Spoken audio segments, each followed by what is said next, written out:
This is session number 38 of the Silvertrac Extra. Thanks for tuning in to the Silvertrac Extra, your source for the best tips, tricks, and how-tos to dominate the security industry. Helping you improve your business, win more contracts, and crush your competition. Here are your hosts, Chris Anderson and Johnny Page. What's up, Silvertrac Nation? Johnny Page here along with Chris Anderson for another episode of the Silvertrac Extra. Chris, we are on session number 38 where we're going to talk about why do good security guards quit? So I think a lot of this is rooted in some of the external factors that the security industry has to deal with. So we're talking about all of the cost of providing these services, but we're going to get a little bit more granular today. There's the obvious reasons out there. Maybe they leave for higher pay. Some of those things we don't have control over as security operators. But Chris, let's run through a couple of stats that I think really highlight some of the influence or some of the barriers that we're up against when we're trying to retain those quality guards. So first, 45% of workers say that they're dissatisfied with the advancement opportunities at their current company. And this really boils down to that they don't really see a future with the company. Chris, how do you think that impacts a company's ability to keep a quality guard? No, I think it impacts it tremendously. And again, this is part of the people that are just starting out in the business. You know, some people never been in business before. They don't know how to, set that up. And that's a big part of it. The opportunities alone, what the company offers in the interviews. A lot of those employees don't ask that when they're there. So what's in it for me? So that should be part of the interview process. What did you do when you were in business? How did you show an officer that this could actually be a career opportunity for them rather than just another job? Well, when they came in, I treated them number one like a person, right? I had interests. I asked them about themselves, right? Tell me about you and what you want to do. How long have you been in the security industry? What did you like about the job? What did you dislike about the job? Tell me about your past experience with your other employers that you did or didn't like. And then, that kind of gave me a foundation of where I was going to go with the interview. So that was a big start right there. Great.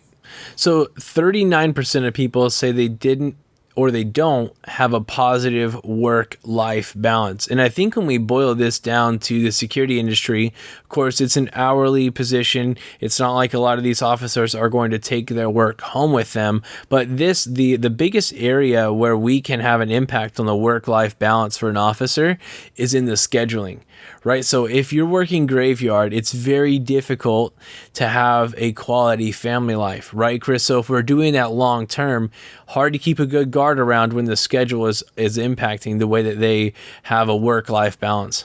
Well, the listeners out there are going to completely understand this.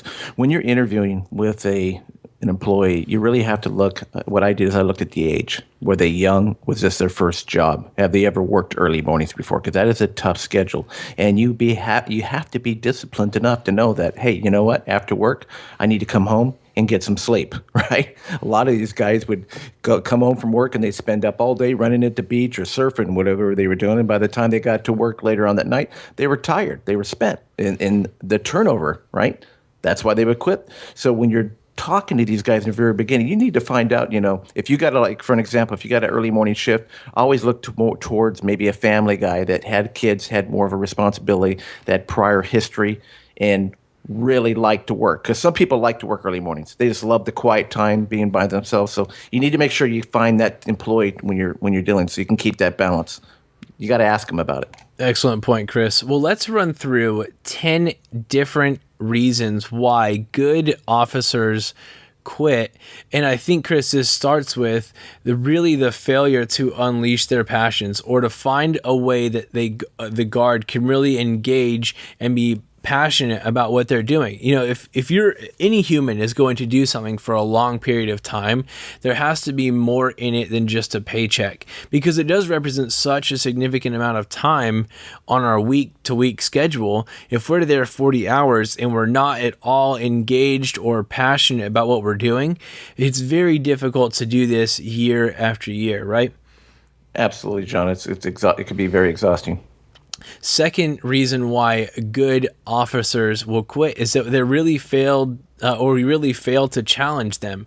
I think there's not enough that can be said for a job that will challenge you to improve, that it challenges you in new areas where you have to engage intellectually. Of course, we're not talking about rocket science here, but if you're just standing there and staring at the same hole every day, some people could do it for a day, some people could do it for a year, some people for 5 years, but eventually you wake up and you're tired of staring at the same hole, right? So if there's not a way to challenge them, if they're not changing different posts, being trained in different areas, very difficult to keep a guard engaged and really to keep them around with the same company. They'll just change for a change of scenery, right?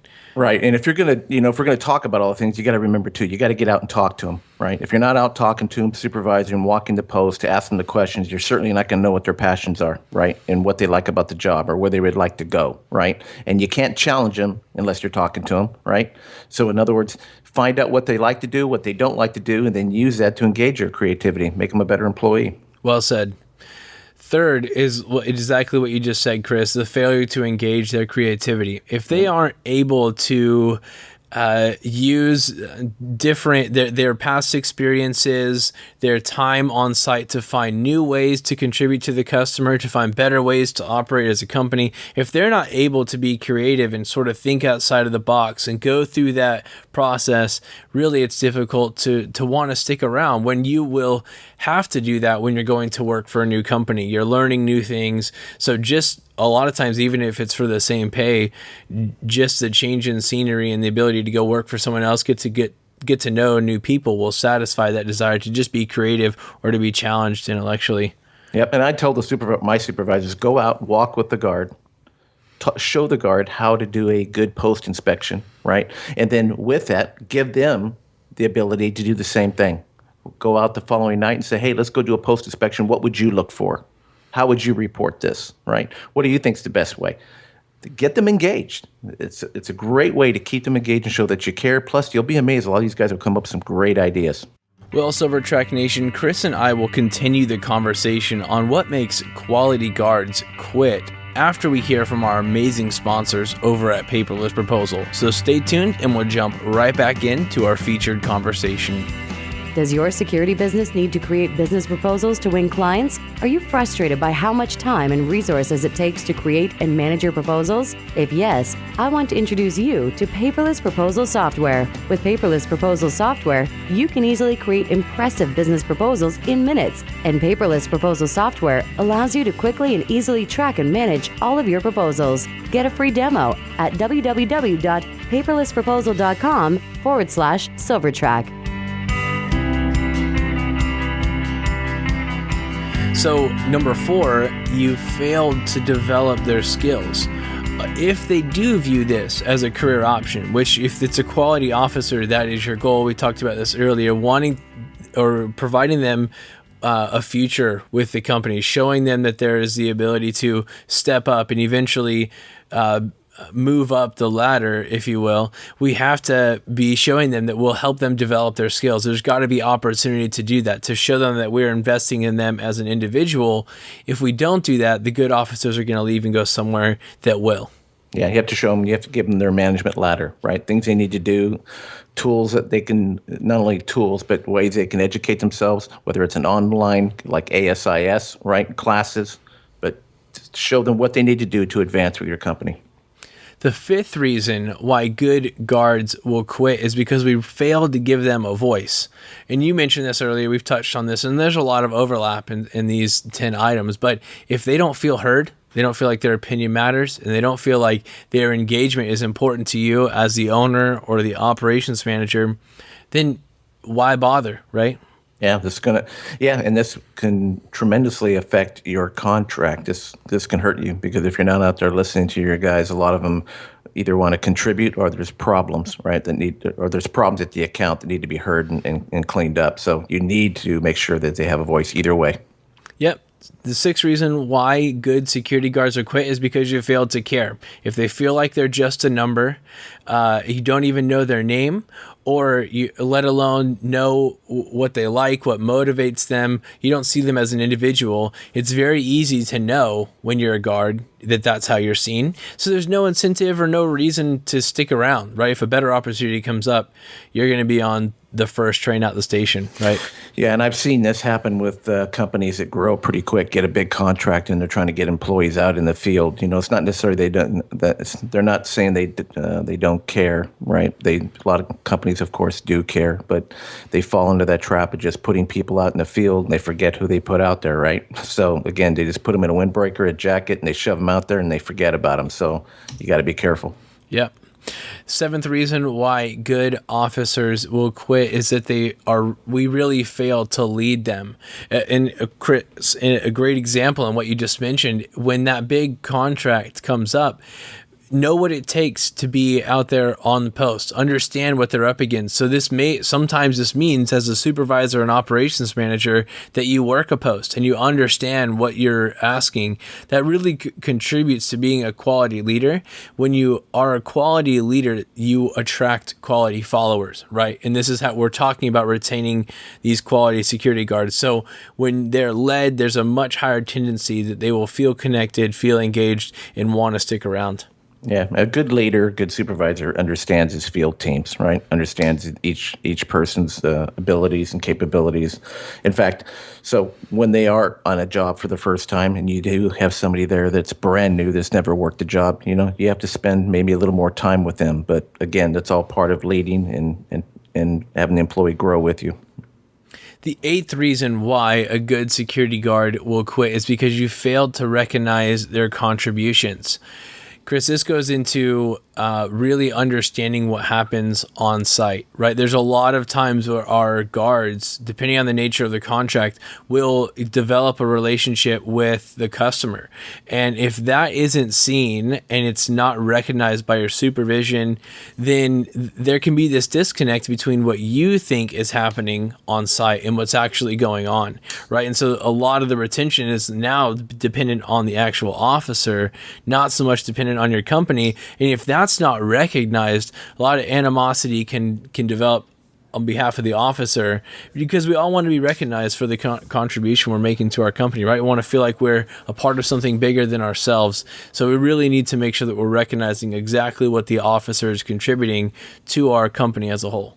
Yeah, no, you bring up a good point, John. And the listeners, I'm sure they've experienced this before. I've actually had guards on post, supervisor managing the post, of course, and maybe the guard was 15 minutes late or, called in sick a couple times, and the supervisor just immediately terminated him, right? And then obviously created such a problem that I couldn't even get the guy to come back to the job.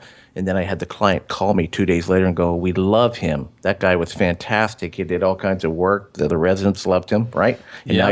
now you're minus a good employee because you just didn't take that time, right? You didn't contribute. You didn't care. Yeah. Number 9, you failed to increase their responsibility. So, and this kind of goes with showing that there is a career path here, but we all want to. It makes us feel important as we have more responsibility, we're able to step up and answer the call. This is something that will help keep a good officer engaged with your company and keep them around for a little bit longer. Yeah, and if you give them responsibility, you'll see the passion, you'll see the creativity, you'll see the skill, you'll hear their voice, right? You just don't put these guys out there. I always took my guards, and if they were with me any length of time, and I would put them as a temporary supervisor, let them ride in the car, let them do other things so they can learn, right? Exactly. Great way to really get them to participate and join you. Yeah, there's really two sides of the coin here. This may be like a little bit of a tangent, but you can do one of two things. You can send the officer out with a detailed set of instructions and just tell him, be here at this time, do this at that time, and then they're not connected at all to the desired outcome of the customer. Whereas when you go to them and you collaborate, you say, hey, here's the desired outcome. We need to make sure that XYZ happens at this property. When they have a role in developing the solution and they have responsibility, they begin to take ownership over that outcome and they act on behalf of your company and on behalf of the customer. There's much more involvement and engagement and passion that comes out when you have ownership over the solution, right? So I think that this plays into that huge when companies that do a good job of really increasing responsibility, creating ownership for the guards to the desired outcome of the customer really seem to retain guards for a lot longer because they feel like they're part of something that's bigger than themselves. Yeah, well, think about what you're doing to your own organization. So if you're out there doing all these things, your supervisors are managing your people, and you're talking with your employees, and they have a voice. That data that you're bringing in, that's quality data from each job post, right? That should be at your That should be at your weekly meetings, right? How can we improve customer service? You've got it all right there from your field teams, from the bottom up. Yeah, the 10th reason, and probably one of the most important reasons why good security guards quit is that you fail to keep your commitments to the officer, right? So if we do show that career path or we do promise increased responsibility and we fail to deliver that can really sour the batch or sour the relationship very quickly. Yeah, this should have been the number one, and because in reality, this is where a lot of companies lose their people and failing to commit to the schedule, a schedule that was promised, a pay rate that was promised, right? A different job location. This is one of the main reasons why the guards do quit. Yeah, well, if you want to see this list in its entirety and you want to dive in a little bit more, we'd love to continue this conversation over at silvertracsoftware.com/38. Feel free to leave us a comment. Let us know in your experience why good officers quit. Also, we'd love to know what keeps good officers around. That's information that we plan on sharing in future episodes, but we'd love to hear what your experience has been as well. So again, that's silvertracsoftware.com/38 here for session number 38. And until next time, my name is Johnny Page. And I'm Chris Anderson. This was a Silvertrac Extra, and we'll talk to you soon. This has been another episode of the Silvertrac Extra. For more insider information, visit silvertracsoftware.com/extra. Listen on the go by subscribing in iTunes. Want to hear your questions answered on the show? Visit silvertracsoftware.com/questions to submit your requests.